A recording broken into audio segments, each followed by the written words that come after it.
baki rayuwa kaunar ki zana mace abadan da gaskiya.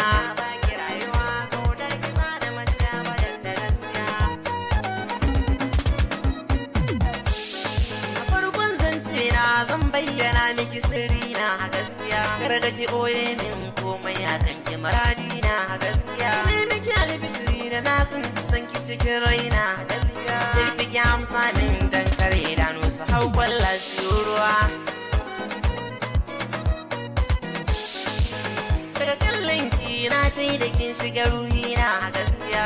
Na aure ki na cika duk wani buri na gaskiya. Na sake hakika zai ta da tsohon ciwo na gaskiya. Ki gudan kauna kar san ki zam asali na gaskiya. Komai ina yiwa kaunar ki bai zama aibu ba gaskiya. Na san zaki min kamata ba zan ya tsara ba gaskiya. Na turo sako ya zo kamar baki duba ba gaskiya. Kika min haka ni na tabbata raina ba zai daɗi ba.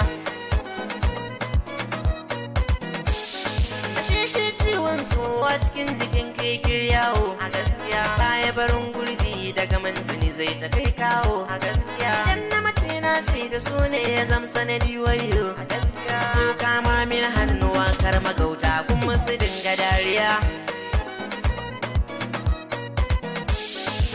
Kika min nisa na shaida rai bai jurewa a gaskiya. Komai zai faru a kan sankini ban kasawa a gaskiya. Na yi kudircewa raina da shi zan yi macewa gaskiya. Har da kice a'a mai suna ko kuma kuna ki furta rafuwa.